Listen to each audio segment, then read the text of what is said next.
You're listening to English with Monty, the podcast about the English language. Today is 8-Minute English, talking about a few different English proverbs.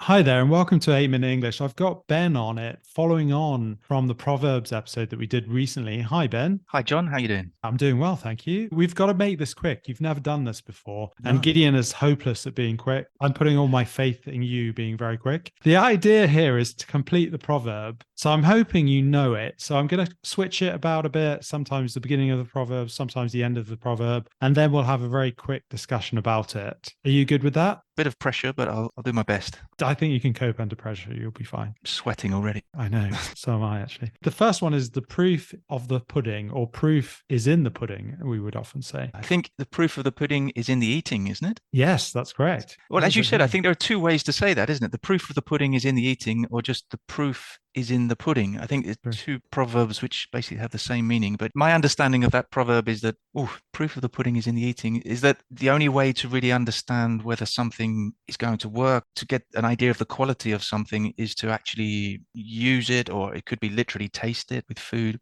I don't know, thinking of an example, if you're buying a car, you can look at the specifications, you can look under the bonnet, you can analyze it, but until you drive the car, it's very difficult to understand the performance. So the proof of the pudding is in the eating. You know, how good is the car? You have to drive it to understand. That's a good analogy. Very nice. The next one, the thief of time. So you have to tell me the first part of this proverb. So something is the thief of time, right? Yes. Oh, what is it? It's more difficult to do the first part, I think. It is, isn't it? It's much more challenging. Does this one rhyme? Is it something rhyming with time? No. It doesn't. No. It's just about putting things off. Idle? No, not idleness. I don't know. You were about to say it. Procrastination is the thief of time. Oh, okay. Procrastination. Yeah, I was thinking that, but it didn't ring a bell. It didn't sound familiar. But when you say the whole thing, procrastination is the thief of time, of course. That's curious, isn't it? Because it's not always easy for us native speakers, is it? Especially if you're doing the other side of the proverb. I guess this one is try not to procrastinate, isn't it? Trying not to put things off, try and just do things, isn't it? Really, because it can take time away from you, can't it? If you're thinking about it rather than doing it. Exactly. I mean, when you have something to do, it's better just to do it immediately or as soon as possible. Otherwise, you're just going to waste more time thinking about it or thinking about how to do it or when to do it. Just do it. I guess that's the idea. Yeah, definitely. Next one, people who live in glass houses. I know this one. I'm not sure if there's a modal verb. Shouldn't throw stones or mustn't throw stones? I guess shouldn't throw stones is probably the best fit. People who live in glass houses shouldn't throw stones. It's a nice proverb, isn't it? I think, again, people can probably understand the literal meaning. You know, if you throw stones in a glass house, it's your house, you'll break the walls. So yeah, what does this one mean? If you're guilty of something, you shouldn't accuse other people of doing something if you're guilty of doing something similar or maybe something different. But, you know, you can't go around accusing people or making problems with people for doing something inappropriate or even illegal if you've done something inappropriate and illegal. Have I got that right? I think so. I'm going to go with your explanation.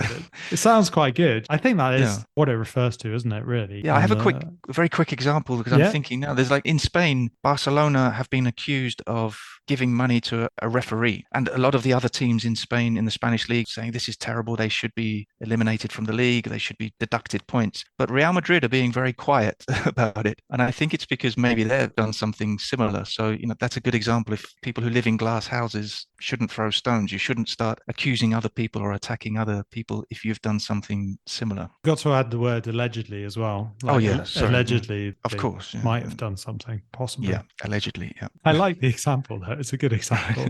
Yeah. This one is the end again, so it could be a bit tricky. The heart grow fonder. I know this one. It's absence. Sometimes I make the mistake of saying absinthe because I think absinthe, maybe I've never tried it, absinthe. Maybe that was one of the adverts that they had. Probably, yeah. But absence makes the heart grow fonder. That's a nice one. I mean, I suppose absence makes the heart grow fonder is if somebody's away from you who you love, then it makes you have a stronger bond in some cases, doesn't it? It makes you closer together, obviously depending on what you're doing in that time, presumably chatting to each other or staying in contact. It can definitely help bring you close together, can't it? Absence, depending on how long it is and what you do. Yeah, I think generally that's the case. Maybe when you live with someone or you see them all the time, you get accustomed to them. You start taking them for granted. But when you're apart, when you're separated, maybe they're in another part of the world, you miss them. You start to miss them when you see them again, or maybe even before you see them again. Your affection for them, your love for them gets stronger. It's a nice one. I like that one. This one, next one, lightning never strikes twice in the same place. Yeah, that's correct. Okay. That's a nice one. It means that bad things, I guess I've always interpreted it as bad things, but maybe it could be good things. But bad luck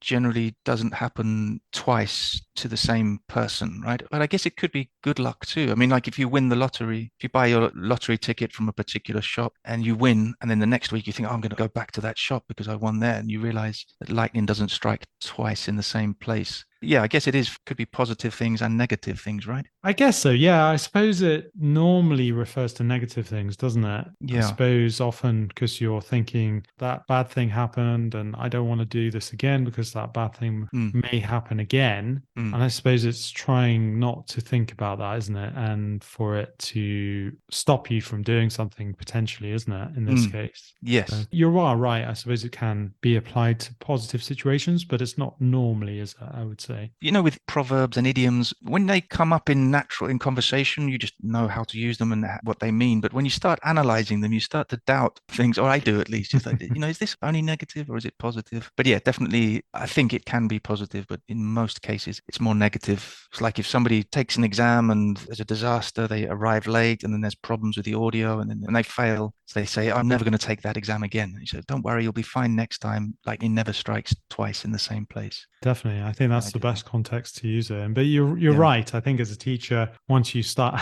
analyzing it yourself, you're like, oh my God, really? Does that mean this? Exactly, yeah.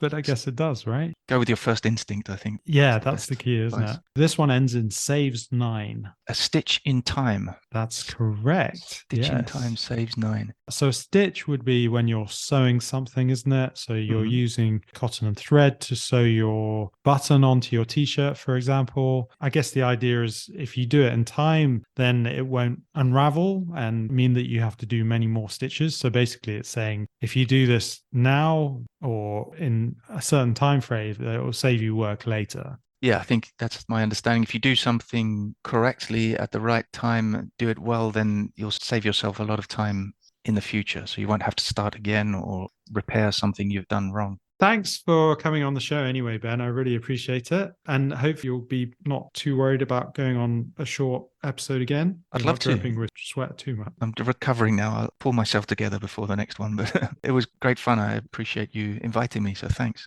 Thanks very much, Ben. You've been listening to 8 Minute English.